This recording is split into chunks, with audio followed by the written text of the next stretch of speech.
सब कुछ उस रात से शुरू हुई जब वीरान परे फैक्ट्री के जंग लगे दीवारों के बीच अचानक से खुद ब खुद वो सीटी बज उठी। अंधेरी में गूंजती उसकी पतली ठंडी आवाज सुनकर आरब का दिल एक पल के लिए रुक सा गया। उसे लगा जैसे कोई उसके ठीक पीछे खड़ा हो, सांस बहुत धीमी पर मौजूद। हवा तक शांत हो चुकी थी, जैसे पूरी फैक्ट्री उस आवाज का इंतजार कर रही हो। अरब पिछले कुछ दिन से उस पुराने बंद पड़े फैक्ट्री में एक अजीब तरह का खींच महसूस कर रहा था। शहर के सीमा से बाहर पड़ी वो इमारत बरसों पहले आग लगने के बाद बंद कर दिया गया, पर अरब एक शौकिया अवन एक्सप्लोरर हमेशा कहता था कि कुछ जगह खुद बुलाती है, और आज फैक्ट्री ने उसे बुला लिया था। करीब 50 मीटर अंदर आते ही उसे फर्श पर मिट्टी में दबे एक छोटी सी काली धातु का सीटी ब्लोअर मिला। सीटी बिल्कुल सूखी पर अजीब तरह से भरी थी, जैसे अंदर कुछ भरा हो। उसे उठाते ही दीवारों पर टंगी जली हुई पोस्टरों के कोने हिलने लगे थे, जबकि हवा एक इंच भी नहीं चल रही थी। अरब समझ नहीं पाया कि क्या, पर उसने सीटी को हल्की सी होठ के पास ले जाकर फूंक दी। आवाज बहुत लंबी, अस्वाभाविक और फैक्ट्री के हर खाली मशीन में से वापस लौटती हुई, और उसी पल एक ठंडी सैरन उसकी गर्दन को छूते हुए नीचे उतर गई, जैसे कोई बहुत पास खड़ा हो। पिछले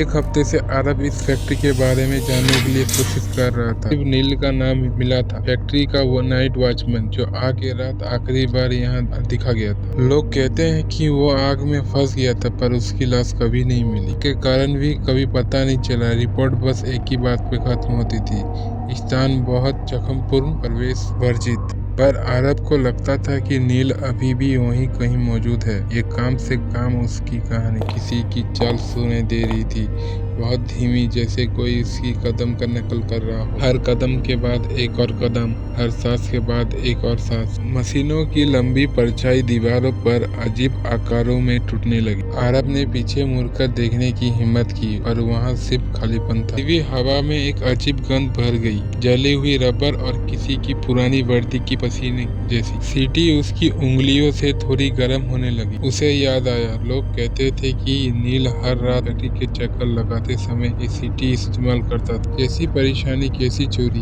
ये किसी खतरे का संकेत देने के लिए। आग वाले रात आखिरी बार ये आवाज सुनाई गई थी, और फिर सब खामोश। अरब ने खुद को संभाले हुए सीटी जेब में डाल ली और बाहर निकलने की कोशिश की, पर फैक्ट्री की दरवाजे अब जैसे थोड़ी और दूर लग रही थी। गलियों लंबी होती जा रही थी, जैसे कोई पीछे से खींच रही हो। इस शांत अंधेरे में पीछे से एक हल्की सी धातु की रगड़ने की आवाज हुई, फिर किसी की जूते का वजनदार दबाव, और फिर एक दूसरे सीटी का आवाज।